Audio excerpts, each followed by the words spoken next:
인사합시다. 덕분에 행복합니다. 하나님께서는 우리 교회를 사용하시고 여러분을 오래 축복하여 주실 줄 믿습니다. 건강박사 항성주 박사의 건강십계명이라는 책이 있습니다. 이 책은 항성주 박사가 암 환자를 치료하고 예방하는 방법에 대한 것을 설명하고 있죠. 물론 책을 자세히 풀어 써야 되는 내용이지만 여기서 간단하게 건강 십계명으로 제시한 항성주 박사의 글을 소개합니다. 첫째는 새벽에 일찍 일어나라. 그런 의미가 들어 있습니다. 늦게 일어나면 안 된다는 얘기겠죠. 건강하려면. 자연 친화적인 삶을 살아라. 부지런히 움직여라. 범사에 감사하라.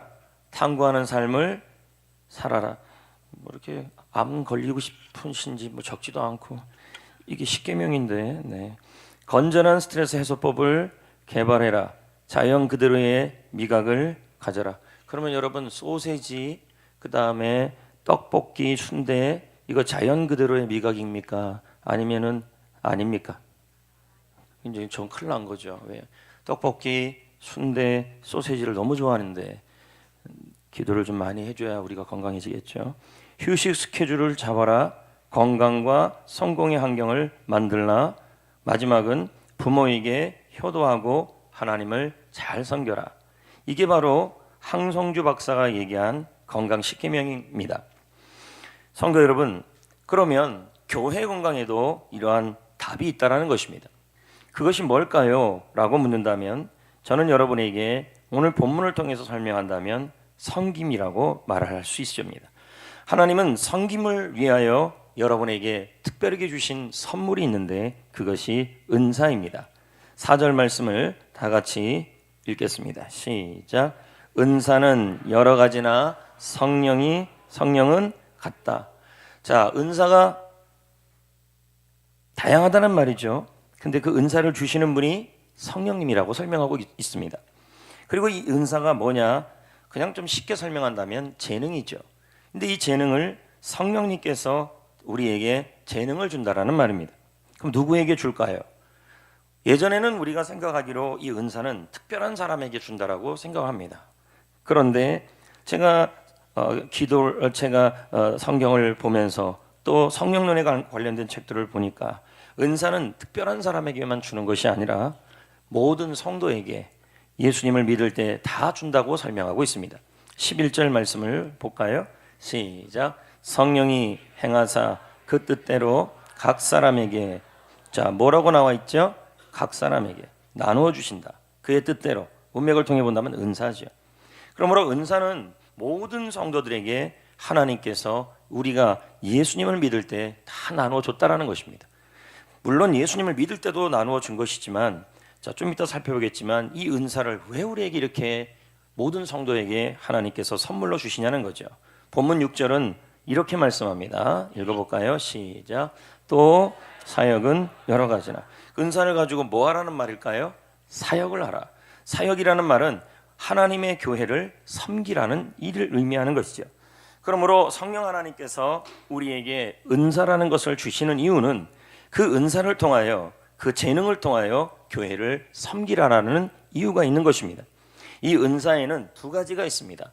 특별한 영적 능력. 이것은 예수님을 믿을 때 성령께서 우리에게 그전에 갖지 않았던 능력을 우리에게 주시기도 하고, 또 이 은사가 태어날 때부터 받은 재능이 있는데 그 재능이 예수님을 믿을 때 성령님께서 교회를 섬기는 재능으로 쓰게 하신다는 거죠. 그것도 뭐가 되냐면 은사가 되는 것이죠.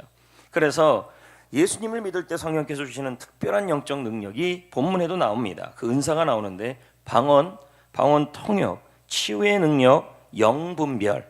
자, 이런 은사들은 예수님을 믿을 때 우리가 사모함에 따라서 특별하게 주시는 능력입니다.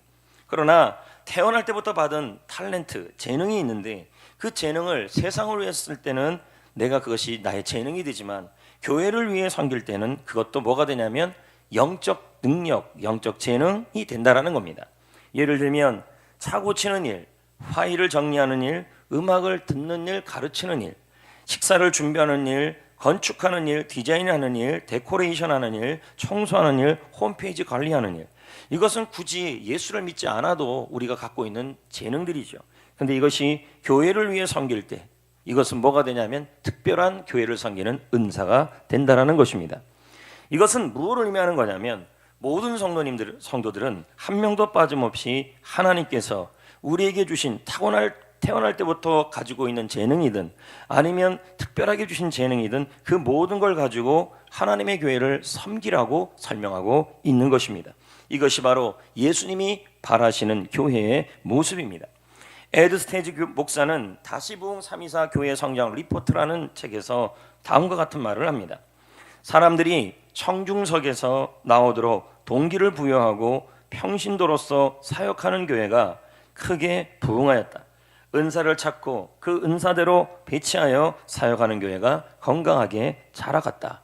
이 말은 성도님들이 구경하는 자리에서 자신들이 사역하며 은사를 가지고 주님의 몸된 교회를 섬기는 교회가 바로 건강한 교회이고 부흥하는 교회이고, 그렇게 하기 위해서 필요한 것이 뭐냐면 바로 섬김이라는 것입니다.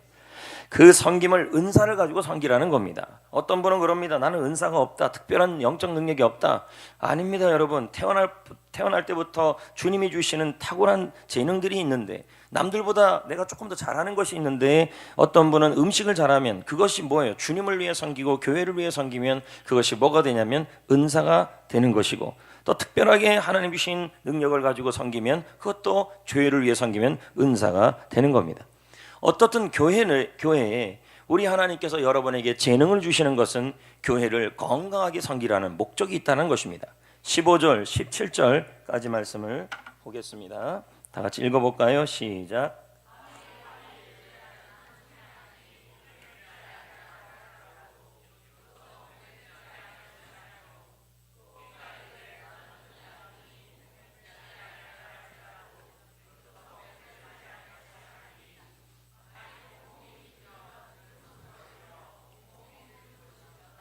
말씀을 잘 지금 설명하고 있는데, 교회에 대해서 설명하면서 몸에 달려있는 지체를 설명하고 있습니다.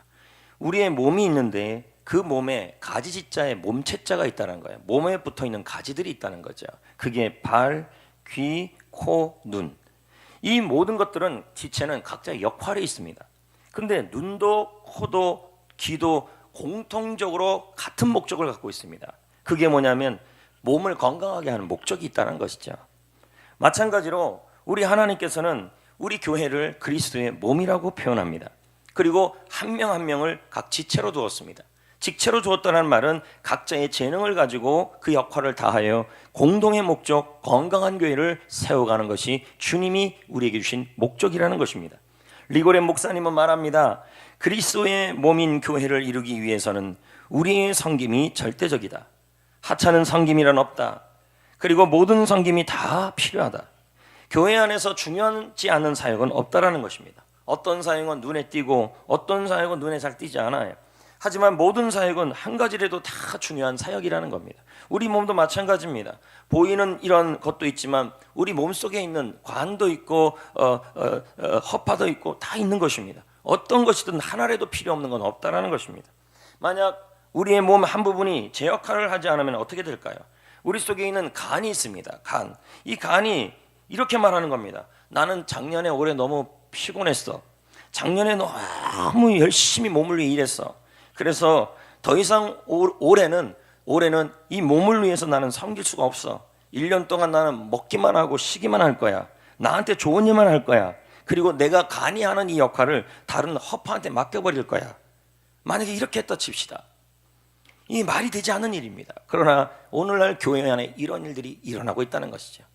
여러분이 성전교회 성도로 하나님이 부르셨다는 것은 하나님께서 여러분에게 주신 재능을 가지고 그 은사를 가지고 하나님의 교회를 건강하게 하라는 목표가 있다는 거예요. 근데 각자 역할이 다 달라요. 근데 어떤 성도가 그럽니다. 작년에 나는 열심히 했으니까 피곤해요. 그러니까 올해는 먹기만 하고 쉬기만 할 거니까 내 역할은 다른 사람이 했으면 좋겠습니다 라고 얘기하는 것과 간이 얘기하는 것과 다를 게 없다는 것입니다. 여러분, 하나님께서 말하는 건강한 교회가 되기 위해서는 각자가 누구나 한 명도 예외 없이 지체로서 자신이 잘하는 재능을 가지고 하나님의 교회를 섬기는 것을 다 하셔야 한다는 것을, 그것이 바로 주님이 보고 싶어하는 교회의 모습이라는 겁니다. 근데 현실은 어떻습니까? 2019년 12월 26일 국민일보 기사의 내용입니다. 헤드라인이 이렇게 실렸습니다. 구역장까지 구인난, 봉사 외면 심각. 이건 한국교회의 현실을 헤드라인으로 실어놓은 것입니다. 그러면서 그 기사 내용은 이런 것입니다. 수도권의 한 대형교회가, 대형교회란 말은 숫자가 많은 교회고 건물이 큰 교회겠죠. 그런데 이 교회가 구역장 한 분이 나이가 많고, 나이가 80세, 90세가 넘어가는 바람에, 그러면 나이가 많고 건강상의 이유로 더 이상 구역장을 할 수 없게 된 것이었습니다. 그래서 구역장을 대신할 후임자를 찾았는데 못 찾는 것입니다. 아니, 숫자가 그렇게 많은 교회가, 숫자가 10,000명, 20,000명이 되는 교회가 구역장 후임자 하나도 참지 못하는 것이 지금 교회 현실이라는 겁니다. 과연 이 대형교회가 주님이 말씀하신 그 교회일까요? 과연 그 교회가 건강한 교회일까요? 주님이 말한 건강한 교회는 모든 성도가 각자의 재능을 가지고 그리스도의 교회를 세우는 교회입니다. 근데 그 교회는 그렇게 못하는 겁니다. 그래서 결국은 이 수도권에 있는 이 80세, 90세가 된 구역장 권사님은 사역을 못 그만뒀어요. 그 노구로 사역하고 있다는 거죠.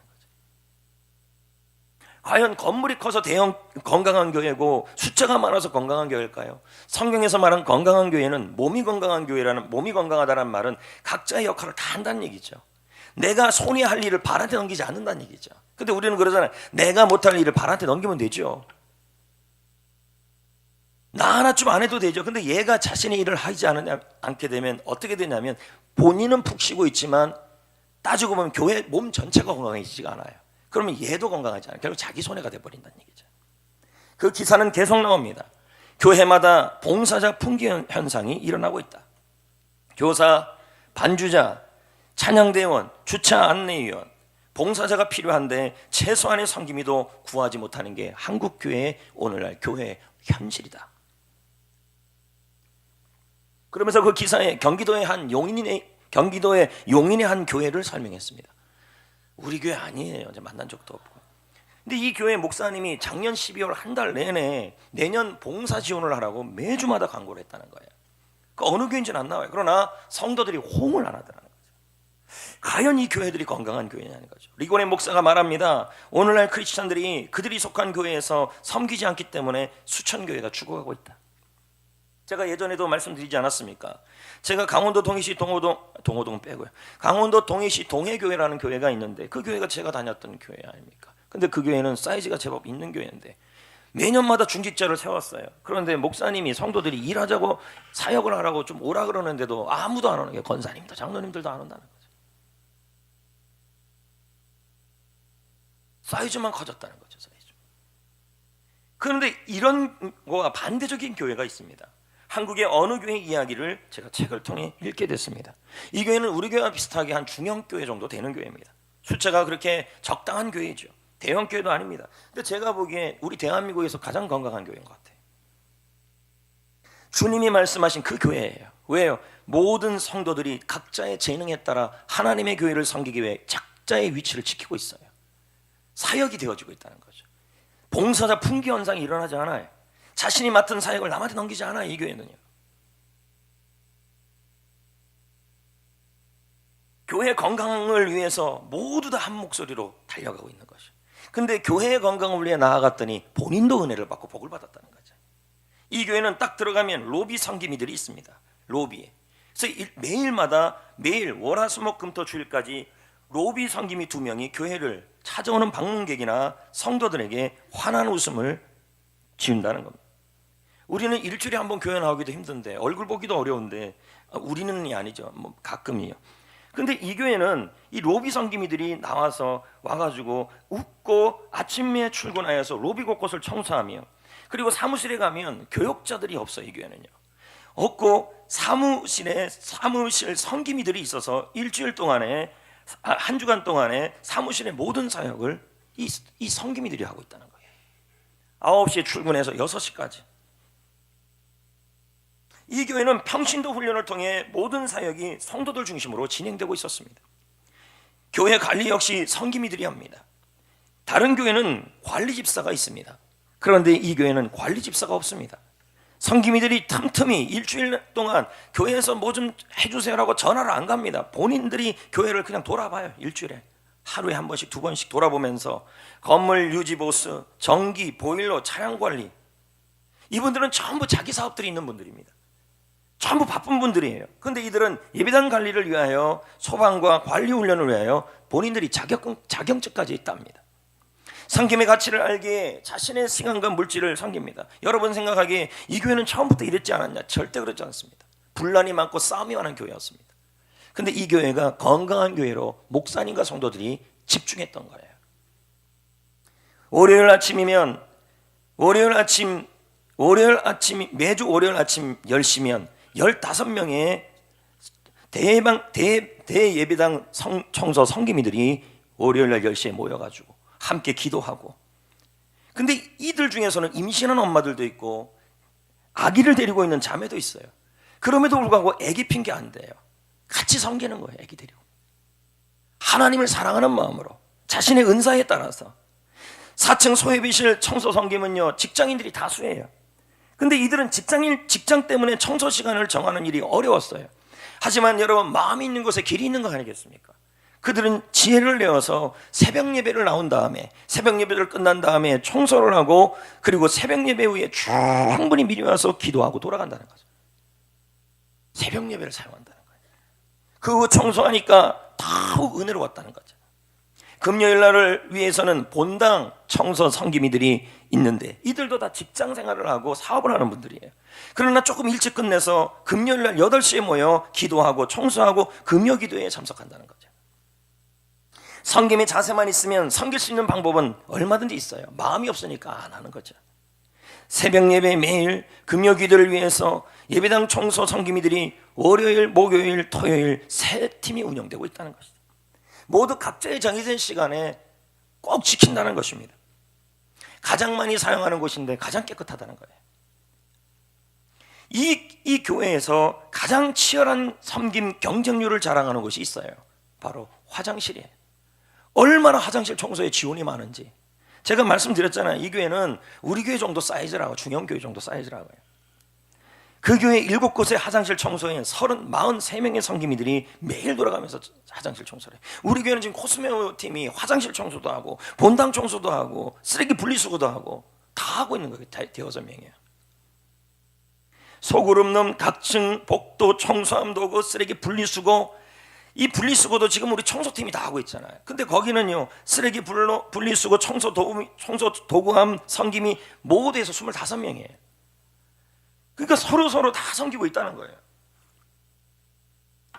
이 교회는 모든 성도님들이 한 명도 빠짐없이 건강한 교회를 만들기 위해 섬김 사역에 헌신하고 있었던 것이었습니다. 장래 섬김이, 이웃을 섬기는 이웃사랑 나눔에, 월요일부터 금요일까지 독거노인들을 위한 점심 식사를 제공해요. 매일 3명씩 돌아가면서 기쁨으로 섬겨요. 만약에 제가 여러분한테 우리 매일 점심 식사 제공하자 그러면 여러분들 탈진할 겁니다. 근데 이 교회는 그렇지 않다는 거예요. 너무 즐거워요. 그 후에 예배를 준비하는 성김이들도 있었습니다. 새벽 예배를 준비하는 새벽 예배 준비 성김팀도 있었습니다. 정해진 날짜에 와서 예배당 문을 열립니다. 예배당 온도와 음향을 체크해요. 이걸 제가 하지 않고 교육자들이 안 한다는 거죠. 최적의 음량을 준비하며 새벽 예배 차량 운행도요 일주일에 7명씩 돌아갑니다. 하루에. 그래서 15명이 성김이들이 이 일을 즐겁게 하고 있다는 겁니다. 4개의 찬양단이 있어요. 이 찬양단들도요 딱 예배 시간에 준비하여 이렇게 막 앉지 않아요. 이제 제가 말씀드리지만 찬양팀들 저렇게 중구난방으로 앉으면 안 돼요. 같이 여기 앉아야 돼요. 다음 주부터는 다 그렇게 앉으세요. 마하나임처럼. 왜 아멘을 안 하실까? 그렇게 하세요? 그럼요. 이게 뭡니까? 저쪽 앉고 여기 앉고 저쪽 앉고 무슨 저기 꽃동산도 아니고 울긋불긋 붉은 새 나의 살던 고향. 전부 꽃은 여기서 피어야 돼요. 이 자리. 찬양팀 싹 다 갈아엎어 주세요. 사랑의 재개발이 또 나왔네요. 여러분. 다 찬양팀들 여기다 앉으세요. 다음 주부터 한 명도 빠짐없이. 새벽 예배를 위해서 매일 정해진 반주자가 있습니다. 우리는 지금 반주기가 다 연주하고 있잖아요. 그것도 오래된 반주기가. 근데 이 교회는요 매일 월화수목금토까지 매일 반주자가 따로 있어요. 새벽 반주. 그러면 교회가 커서 그래요? 재능이 많아서 그래요? 아니에요. 반주하고 싶어서 반주를 배워요. 새벽 반주를 하기 위해서. 예배당 환경을 위해 최소한 하초 관리, 주방 관리를 하고, 방송팀, 홈피팀, 교회 서점, 의전팀, 새가족 성기미팀, 중보기도팀, 주일 예배, 중보기도, 우리 교회 중보, 지금 오늘도 예배 끝나고 중보기도팀 다 모이라 그런 이유가 뭘까요? 서로 안 한다 그러니까.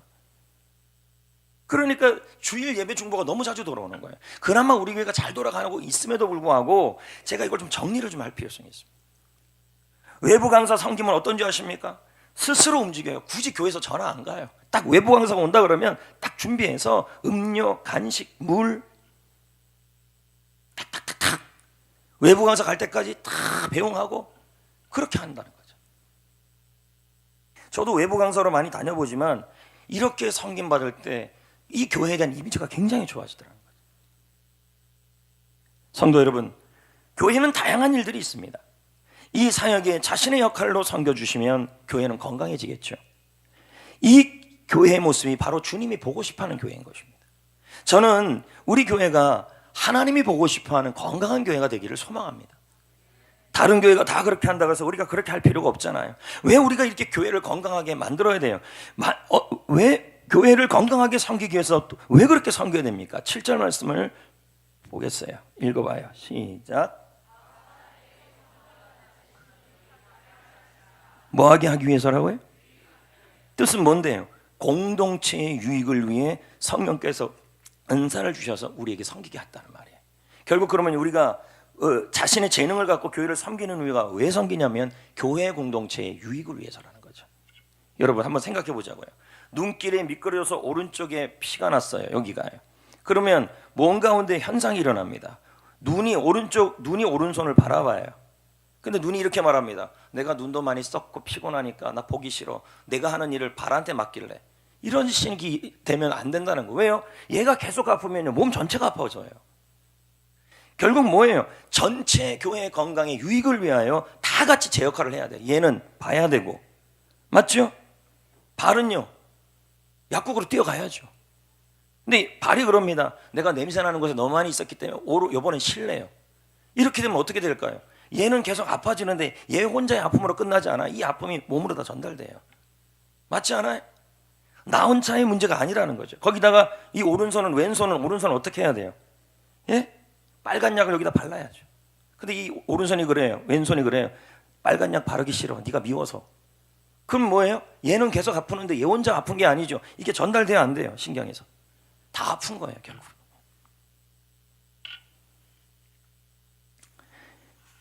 여러분, 우리 모두가 각자의 역할로 교회를 섬기는 목적은 우리 교회 공동체의 유익을 위한 것이며 결국 그렇게 하는 것이 자신에게도 은혜가 되고 축복이 된다는 얘기예요. 그러기 위해서 우리는 어떻게 해야 돼요? 사랑으로 섬겨야 됩니다. 31절을 볼까요? 시작. 너희는 이 은사가 뭐예요? 13장의 사랑이죠. 그러므로 교회를 사랑하는 마음으로 섬기라는 말이죠. 길버트 빌지 키엄 박사는 말합니다. 그리스도께서 사랑하는 교회를 사랑하지 않으면 그리스도를 사랑한다고 하는 사람은 그리스도를 정말로 사랑하는 것이 아니다. 그리스도를 향한 참된 사랑은 반드시 교회 사랑으로 나타나야 한다. 여러분이 섬기는 교회, 여러분이 출석하는 교회를 사랑하는 것이 그리스도를 사랑하는 것이라는 것입니다.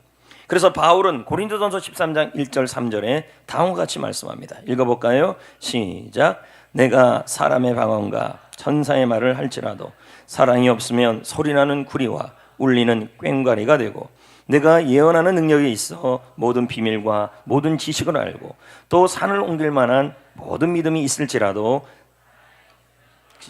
13장에 보니까 사랑을 갖고 사역을 하라는 말이에요. 3절 말씀을 계속 볼까요? 내가 내게 있는 모든 것으로 구제하고 내 몸을 불사르게 내어줄지라도 뭐가 없으면요? 아무 유익이 없다. 교회를 사랑하는 마음으로 섬기지 않으면, 사역을 하지 않으면 소리나는 구리와 울리는 꽹과리라는 거예요. 이것은 시끄럽고 소음이란 얘기죠. 아무 의미가 없다는 거예요. 교회 건강을 세우는데 아무 도움도 안 되고 자신에게도 아무 유익이 없다는 것입니다. 조금 전에 살펴본 그 교회는 예수님을 사랑하는 마음으로 자신이 출석하는 교회를 사랑하고 섬기고 있었습니다. 성기미들이 제일 많이 인기 지원하는 곳이 어디냐? 화장실이라고 제가 얘기했습니다.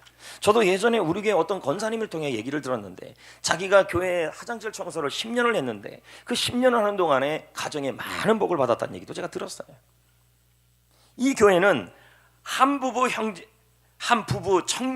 청년이 젊은 형제 자매가 있었어요.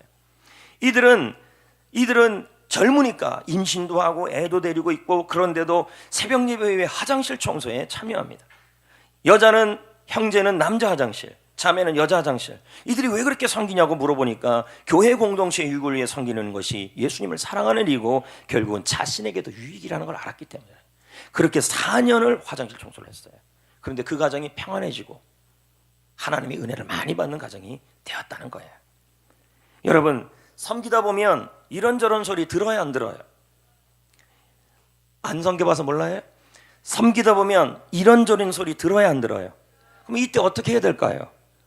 이때 우리가 해야 될 일은 그 말에 현혹되지 말고 넘어지지 말고 지금 섬기는 일에 집중하셔야 합니다. 왜 그러냐면 제자훈련 때도 이런 얘기를 제가 말씀드렸는데, 막달라 마리아가 예수님께 값비싼 향유 옥합을 드렸습니다. 그럼 여러분, 이 값비싼 향유 옥합은 300데나리온이라고 성경은 나오고 있는데 이 마리아의 결혼 지참금입니다. 그러면 이것을 헌신했다는 말은 뭐예요? 자신이 헌신할 수 있는 것에 대하여 최선을 다한 거예요. 안 그래요, 여러분? 힘이 지나도록 섬긴 겁니다.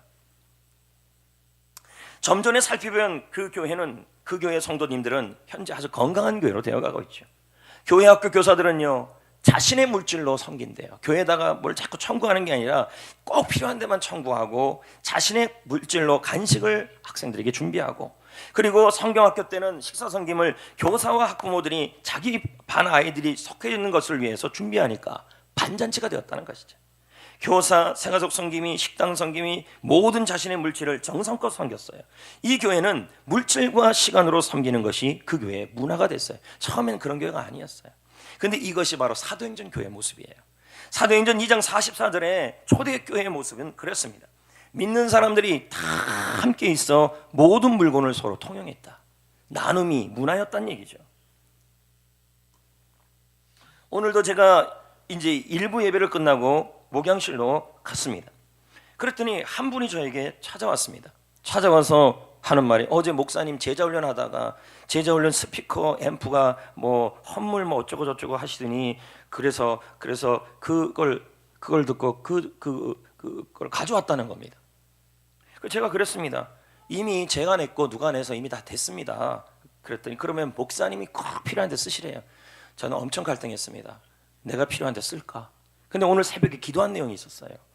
기도하는데 지금 한숲십지 2단지에 엘리베이터 광고가 들어갔습니다. 앤리치에도 들어갔고. 근데 지금 어제 얘기하는데 신미주 쪽에 엘리베이터 광고에 들어가는 비용을 또 교육자들이 설명하더라고요. 그러면 신미주에 한번 하고 싶다, 전도 광고를 하는데, 이제 새벽에 그렇게 기도했는데 그게 하여튼 그 시기가 된 거예요. 그래서 제가 그랬습니다. 그러면 이거를 신미주 아파트 전도 광고로 쓰겠습니다. 그렇게 제가 얘기를 했어요. 나는 너무 감사했는데, 아니 생각만 해도 하나님이 이렇게 주시는데. 우리 교회에 어떤 것이 필요할 때가 있어요. 무엇이. 그러면 저는 그걸 붙들고 하나님께 기도해요. 왜요? 교회에다가 가지고 그 예물로 갖고 할 수 있지만 그러고 싶지가 않아요. 왜? 더 중요한 데 쓸 때가 많으니까. 그래서 하나님께 기도했어요. 왜요? 하나님께서 누구를 생각나게 하시면 그 누구를 생각나게 한 사람은 하나님께서 그 사람을 저에게 생각나게 하신 것은 그 가정을 복을 주려는 하나님의 감동이었어요. 그래서 제가 기도를 해요. 그럼 누가 생각이 나요. 그러면 그분들에게 부탁을 해요. 그러면 그분들이 흔쾌히 헌신을 해요. 그때마다 제가 느끼는 게 있어요. 하나님이 이 가정에게 주의 종이 감동을 주셔서 이 가정에게 이 섬김을 통하여, 이 헌신을 통하여 이 가정에 하나님이 응답과 복을 주려고 하시는 확신이 있어요. 아멘을 안 하시네. 할렐루야. 그래서 저는 이렇게 부탁을 한다는 거죠. 근데 이제 자원하지 않으면 제가 부탁을 안 합니다. 저는 교회의 필요를 위해 헌물할 때, 제가 헌물할 때도 너무너무 기쁩니다. 제가 주님의 교회를 위해 쓰임받을 수 있어서 감사하고 또 감사합니다. 또한 개척교회에서 어려움을 당할 때 저에게 연락을 해서 도움을 구할 때가 참 많습니다. 이번에도 어느 교회가 보일러가 터졌다고 힘겨워했습니다. 성도 숫자는 4명도 채 되지도 않았습니다. 이 목사님이 견디다 못해서 너무 어렵게 저에게 연락을 했고 만나게 되었습니다. 봤더니 물이 새고 있고, 그리고 교회가 너무 물이 새고 있으니 여기저기서 민원이 들어와서 맨날 싸우고 있다는 것입니다. 그 얘기를 들었는데 이걸 미룰 수가 없겠더라는 것이죠. 내가 해줘야겠다. 그래서 보일러 수리 비용 70만 원을 그 자리에서 그냥 제가 드렸습니다. 입금해서. 근데 하면서 너무 행복하더라고. 나에게 하나님 주신 것은 하나님 나라를 쓰라고 주신 것이지. 네팔 선교 연구원 교수님하고 식사를 하게 했는데 얼굴을 보니까 너무 지쳐 보이는 거예요. 근데 마음에 자꾸 이런 마음이 드는 거예요. 저 교수님 저 속초의 시크루즈 스위트홈으로 가족 전체를 보내서 쉬게 해주고 싶은, 자꾸 그 마음이 드는 거예요. 근데 눌렀어요. 내가 주면 뭐 내 돈, 나는 뭐 맨날 나도 먹고 잘 쉬지도 못하는데 난 누구 좋은 일만 시켜. 막 갈등이 일어나는 거예요. 근데 마음에 먹었어요. 가족은 몇 명이 있더니 아들만 3명이래요. 또요. 5명. 그러면 조그만 방도 안 돼요. 제가 말하는 그 스위트룸으로 보내야 돼요. 스위트룸. 그래서 얼마인지 물어봤더니 여차저차 얼마래요. 그래서 제가 교수님께 그랬습니다. 교수님, 네팔 선교 사역하고 문서 작업하고 또 네팔 작업 그거 하느라고 너무 고생이 많으니까 그냥 가족 데리고 그냥 쉬십시오. 제가 다 예약해 드리겠습니다. 그래서 2월 14일 날 갑니다. 나눔과 기쁨 선교에도 있어요. 갑자기 저보고 밥 먹자 그러는 것입니다. 그리고 뭘 좀 들고 왔습니다. 그래서 이 사람들이 이렇게 잘 주나 참 좋다 그랬습니다. 아니나 다를까 방송 장비를 사야 되는데 돈 달라는 얘기였습니다.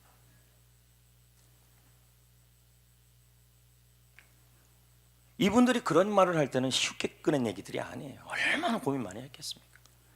그래서 제가 거절을 못하고 또 했습니다. 이 모든 것을 교회에서 다 하십시오 할 수도 있죠. 대부분 목사님들은 교회에다 다 청구해버립니다. 근데 저는 그렇게 못하겠더라고. 왜요? 교회에서는 나름대로 또 써야 될 사역이 많아요. 그래서 어느 정도는 교회에서 좀 내고 나머지는 전부 제 사비로 다 합니다. 지금. 그런데 저는 너무 행복해요. 너무 즐거워요. 노예 어떤 목사님이 그러더라고요. 권준호 목사는 지금 중간에 껴있다는 거예요. 그래서 나이 많은 목사님은 밥은 목사님이 사야 되고, 그리고 밑에 있는 목사님도 제가 사야 된다는 겁니다. 그럼 저는 누구한테 밥을 얻어먹어요? 성도들한테 많이 얻어먹으래요. 그래서 제가 그랬습니다. 사죠. 그래서 밥은 항상 제가 삽니다. 근데 제가 이게 아깝지가 않아요. 아깝지가. 왠지 아십니까? 개척교회를 섬길 수 있고, 네팔 교수님을 섬기고, 어려운 교회를 섬기고, 교수님이 재충전해서 선교 사역을 힘쓴다면 하나님 나라가 확장되는 거 아닙니까? 성경은 분명히 말했습니다. 힘이 지나도록 섬겨라. 많이 심은 자는 많이 거둔다. 근데 제가 섬기면 섬길수록 느끼는 게 뭐냐면, 작년에 정말 많이 섬겼어요. 근데 작년만큼 제가 펑펑 쓴 적이 또 없어요. 남들이 보면 제가 부자같이 보여요. 부자도 아닌데. 사택도 이제 겨우 옮겼잖아요. 18년 동안 조그만 집에서 살다가 불 펄펄 새는 데서. 그거 저기 배합하지도 마세요. 18년에서 그쪽에서 고생했어요 라고 속으로 외치고 싶어요. 18년 만에 옮겨진 건 너무 늦은 거예요. 제가 봐도. 그렇다고요. 섬기면 섬길수록 약해지는 게 아니라 더 부해지더라는 거예요. 지난주에 제가 섬겼던 곳에서 장난감을 갑자기 전화해서 보내주는 거예요. 그래서 봤더니 7,000원이 넘어요. 디스카운트 했더니 6,000원이 좀 넘어요. 그래서 몇 개 주려고 그랬더니 100개 주겠대요. 그래요? 그랬더니 그럼 200개 주겠대요. 그래요? 왔더니 240개가 왔어요. 계산해봤더니 나는 얼마 안 줬는데 계산이 160만 원이. 그래서 우리 교회에 그게 다 들어왔어요. 그래서 오늘 학생들한테 선물 다 줬잖아요. 팽이. 그리고 개척교한테 50개도 제가 준다 그랬고, 그러나 나머지는 전도회에서 쓰라고. 다 보세요. 나눌수록 더 풍성해지잖아요. 아멘. 그런데 성도 여러분, 마리아의 섬김에 대해 주위 사람들이 뭐라고 인지하십니까? 그거 왜 허비하네요. 300데나리온 결혼 지참금 왜 낭비하네요. 차라리 다른 것 하는 게 더 낫지 않냐. 근데 꼭 이런 사람들이 있어요. 목사님 왜 이렇게 섬깁니까? 작작 좀 하세요. 그러면서 어떤 성도들이 섬길 때 막 화를 내고 판단하고, 이럴 때 우리 이런 마음이 들어요. 그만하고 싶다. 섬기는 거. 성경에서는 뭐라 그럽니까? 사랑과 선행을 격려하라 그랬잖아요. 이 여인은 어떻게 합니까? 그런 말을 들어도 아무 말 하지 않고 묵묵하게 어떤 주변의 반응에도 반응하지 않고 자신에게 주어진 섬김을 계속 섬겨요. 그러면 여러분, 자신은 이 자신에 대해서 이 여인은 자신을 변호하잖아요. 우리는 그러잖아요. 섬기다가 뭔 일 있으면 다 변호하잖아요. 근데 이 여인은 안 그래요. 그냥 계속 예수님을 섬겨요. 그러면 누가 변호해줘요? 예수님이 변호해줘요. 마가복음 14장 6절 읽어볼까요? 시작. 예수께서 이르시되 가만두라. 너희가 어찌하여, 그는 누굴까요? 마리아죠. 괴롭히느냐? 그가 내게 좋은 일을 했다. 지금 뭐 하고 있는 거예요? 우리가 변호하지 않아도 예수님이 변호해주고 괴롭히지 못하게 막아주고 있는 거죠. 이와 같이 여러분, 섬길 때는 교회 유익을 위해, 그리고 은사에 따라서 최선을 다해서 누가 뭐라 그래도 집중하면서 섬기셔야 합니다. 그럴 때 하나님께서 여러분에게 큰 은혜를 주십니다. 6가지 은혜를 줘요.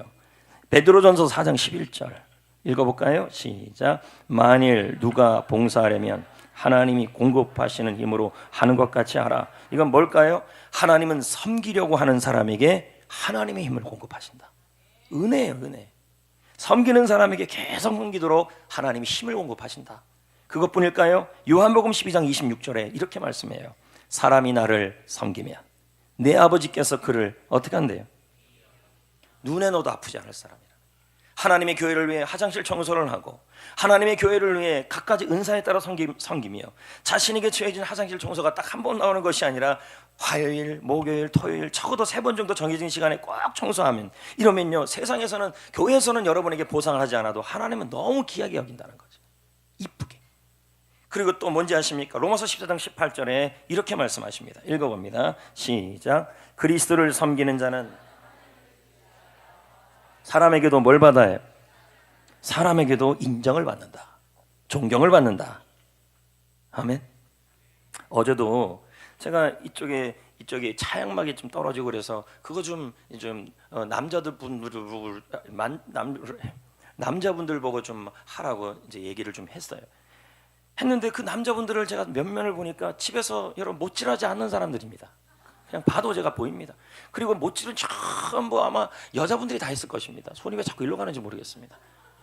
집에서 뭘 하겠습니까? 커튼도 아마 여자들이 다 쳤을 것입니다. 집 저 끄떡끄떡 되잖아요.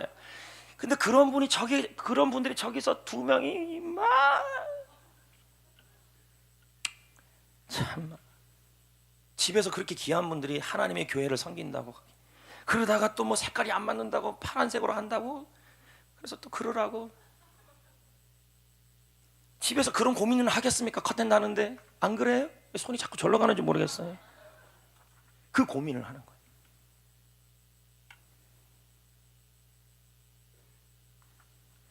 여러분, 누가복음 7장 50절에 섬기는 자에게는 하나님께서 이렇게 하십니다. 예수님께서. 이걸 볼까요? 시작. 예수께서 여자에게 이르시되 내 믿음이 너를 구원하였으니.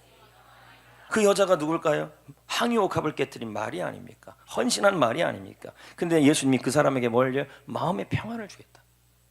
여러분, 요즘 얼마나 많은 정신신경적 약을 먹습니까? 근데 여러분, 예수님을 잘 섬겼던 항유옥합을 드렸던 그 사람에게 약값 들지 않게 하신다는 거죠. 심리적 병을, 평안을 주시겠다. 골로새 3장 24절도 한번 볼까요? 시작. 기업의 상을 주께 받은 줄 아나니 너희는 주 그리스도를. 자, 그리스도를 섬기는 게 교회를 섬기는 거 아닙니까? 교회를 섬겼더니 이 땅에 기업의 상을 주셨다. 그리고 천국에서는 상급을 주신다. 디모데후서 4장 8절 읽어볼까요? 시작. 이제후로는 나를 위하여 뭐가 예비되었대요? 천국에서 면류관이 있다는 거죠. 여러분, 이것이 뭘 의미하는 거예요? 교회에서는 가장 더러운 일, 냄새나는 일, 분리수거하는 일, 때로는 차량 봉사하는 일, 뭐 이런저런 일을 하고 있는데, 그것을 뭐예요? 내가 나 하나 좀 안 해도 되겠지가 아니라 내가 내 역할을 해야 교회가 더 건강해져요. 근데 그런 사람에게 주님이 6가지를 약속하고 있는 거예요. 섬길 때 힘을 주겠다. 마음의 평안함을 주겠다. 하나님이 기이 여기겠다. 사람이 칭찬할 것이다. 마음의 축복을 줄 것이다. 땅의 축복을 줄 것이다. 천국에서는 상을 줄 것이다. 에드스터즈라는 사람은 교회가 건강해야 되는 이유를 설명하기를, 주님께서 이 지상에 교회를 건강하게 해야 될 것은 유일하게 복을 줄 것으로 정한 것이 교회이기 때문이라는 거예요. 여러분, 교회가 건강해지면 내가 복을 받는 거예요. 아멘. 저는 얼마 전에 책 한 권을 읽게 됐습니다. 이 책 제목이 저를 심금을 울렸어요. 그래서 책을 산 거죠. 책 제목이 너 뭐 하다 왔니? 였어요. 이 책이 무슨 내용인가 싶어갖고 책을 샀어요. 봤더니 책을 쓴 사람이 여성분인데 이은상이라는 분이에요. 이분은 부부가 모두 다 캘리포니아 주립대학 교수였어요. 부부는 안정적인 경제적 안정과 여유를 보장받는 삶을 살았습니다. 그런데 어느 날 그녀의 삶과 그의 남편의 삶을 완전히 바꿔놓는 일이 일어났어요. 1989년 세미나 참석자 한국을 찾아왔습니다. 그리고 출국 전에 예배를 드리는데 마음에 감동이 온 거예요. 이런 감동이 온 거예요. 내가 너한테 많은 은사를 줬는데, 내가 너에게 많은 축복을 줬는데, 내가 너에게 많은 물질을 줬는데, 내가 너에게 많은 은혜를 줬는데 너는 나중에 나를 만날 때 뭐 하다 왔다고 말할 거냐? 내가 많은 은혜를 주고 은사를 주었는데 너 뭐 하다 왔니? 주님이 죽음 이후에 천국에서 물을 질문을 미리 던진 거였어요. 그녀는 20대부터 줄곧 교회를 섬겼습니다. 매주 비행기로 자신이 다니는 교회에 있는 라스베가스까지 와서 봉사를 한 사람이었습니다. 그럼에도 불구하고 답을 하지 못했습니다. 미국으로 돌아가 골방에서 기도하기 시작했습니다. 기도하면 할수록 주님이 마음에 주신 것은 복음 전하는 제사장이 되어라. 지금껏 여러 가지 직함도 있었지만 하나님이 진정으로 원하는 역할은 복음 전도자였던 것이었습니다. 이 부부는 즉각 순종합니다. 자신의 사비를 털어 대학 근처, 캘리포니아 대학 근처에 교회를 세웁니다. 그리고 이 대학 교수님이 대형 할인점에 매일 나가서 노방전도를 하기 시작합니다. 얼마나 이것지 교수님들이 이런 거 할 수 있겠습니까? 3년간 직장생활과 사역을 병행합니다. 직장생활 때문에 사역을 못하는 일이 없어졌다는 것입니다. 왜요? 마음이 있으니까. 너 뭐 하다 왔니에 대한 대답 때문이었습니다. 돈만 벌다 왔냐? 그 대답을 하기가 어려웠던 것이었습니다. 그러다가 6개월 뒤 남편이 용인의 명지대학 교수와 교목실장으로 제안을 받습니다. 당시 부부의 목표는 캘리포니아 대학 총장이 되는 것이었습니다. 만약에 명지대학으로 들어가 버리면 꿈은 다 사라지는 거죠.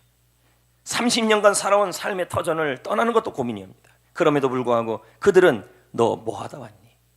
나중에 주님 앞에 섰을 때 할 말을 만들기 시작했습니다.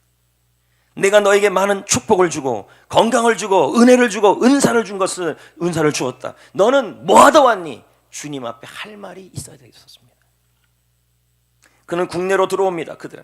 그리고는 국내에 돌아와 목사 안수를 받습니다.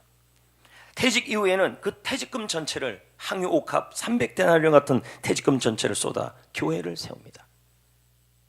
그런데 하나님은 그들을 또다시 부릅니다. 너 뭐 하다 왔니? 내가 너에게 퇴직금을 주고 내가 너에게 은사를 주고 뭘 주고 건강을 줬는데 뭐 하다 왔니? 주님 앞에 할 말을 준비했니? 그들은 하나님의 부름 앞에 몽골을 시작하여 인도, 모잠비크, 중앙아시아, 동남아시아 오지만 찾아다니기 시작했습니다. 그리고 복음을 전해서 그 오지마다 교회를 세웠습니다. 하지만 같이 동역하던 남편이 이 정도 됐으면요 더 건강해야 되는데 하나님이 그 남편을 데려가십니다. 전립선 암, 악성 림프종 혈액암, 이게 남편이 이 병에 걸려서 작년에 별세했습니다. 이 남편은 죽으면서도 내가 하나님 위해서 헌신했는데 내 병을 왜 안 낫게 이렇게 얘기하지 않았습니다. 더 이상 내 몸에 연명치료하지 말아라. 나의 죽음까지, 장례식까지 영혼 구원과 하나님을 위해 쓰고 싶다. 남편은 아내에게 말합니다. 나 먼저 주님 만나러 간다. 주님이 우리에게 말씀하셨던 내가 많은 은혜를 주고 은사를 주고 축복을 줬을 때 네가 뭐 하다 왔냐? 그 대답을 하러 난 하나님께 간다. 자랑을 하면서 아내에게 말합니다. 끝까지 한결같이 너 뭐 하다 왔니에 대한 대답을 준비하는 신실한 종이 되어라. 장례식은 고인의 뜻대로 장례 찬송은 하지 않았습니다.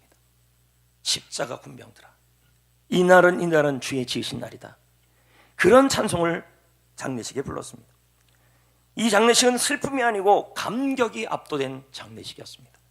근데 그 기도대로 그 장례식을 통하여 고인의 60년 지기 친구가 예수님을 그 자리에서 믿게 되고, 상조 회사 직원이 찾아서 말하기를 자기는 수많은 장례식을 봤지만 이렇게 감격적인 장례식은 처음 봤다.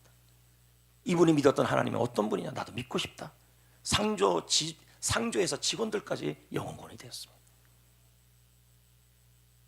여러분은 뭐 하다 가실 것입니까? 우리 성도들 바라볼 때 어떨 때는 너무 바빠요. 주님 앞에 설 때 뭐 하다 왔냐에 대한 대답을 준비하지 못하고 살아갈 때가 있다는 거죠. 이은상 이분은 이 책에 나가는 말에서 이런 말을 다시 썼습니다. 많은 은사를 줬는데, 많은 은혜를 줬는데, 많은 축복을 줬는데 너 뭐 하다 왔니? 나는 이 물음 때문에 지금 여기까지 와 있습니다. 주님은 이 말씀으로 나를 부르셨고 영혼 구원의 사명을 품게 하셨습니다. 그 여정 속에서 제가 깨달은 것은 너 뭐 하다 왔니에 대해서 주님이 주시는 그러한 감격에 대하여 저는 한 가지 무조건 순종만 했습니다.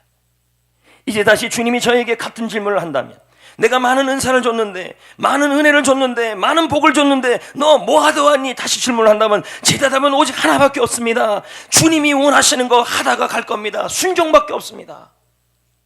이렇게 책을 마무리죠. 성도 여러분, 저는 처음 목회를 시작했을 때 대형 교회를 세우는 게 목표였습니다. 많은 큰 교회 만들고 싶은 게 제 목표였습니다. 지금도 여러분 하라면 할 수 있습니다. 이벤트를 통하여 수많은 집회를 통하여 가능한 일이지요. 그러나 제자훈련과 성경을 연구하면서 주님이 저에게 주시는 감동은 건강한 교회였습니다. 하나님이 보고 싶어하는 교회, 영혼을 구원하고 그 영혼을 제자로 세우는 교회, 모든 성도들이 자신의 은사에 따라 그리스도의 몸인 교회를 세우도록 하는 교회, 그 교회를 저에게 감격을 주셨습니다. 저는 이 말씀에 순종할 겁니다. 그런 교회를 세우기 위해 계속 성경을 연구할 것이며 기도하며 하나하나씩 세워갈 것입니다. 이 몸이 다 없어지는 한이 있어도 그렇게 할 겁니다.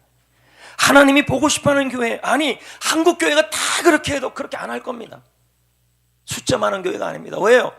한 명이 천하입니다. 한 명이 세상이고 한 명이 온 인류를 다 포함하는 한 명이 온 천하보다 귀하다 그랬습니다. 그 영혼 한 명이 바뀌면 이 한 명이 70억입니다.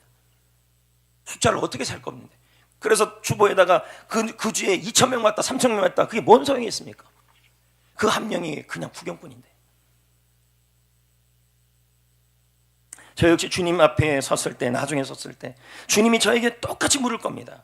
권준호 목사야, 내가 너에게 많은 은혜를 주고 많은 은사를 주고 축복 주고 건강도 주었는데 너는 도대체 지금까지 뭐 하다 왔냐? 여러분은 어떤 대답을 하실 겁니까? 주님께 할 말이 있습니까?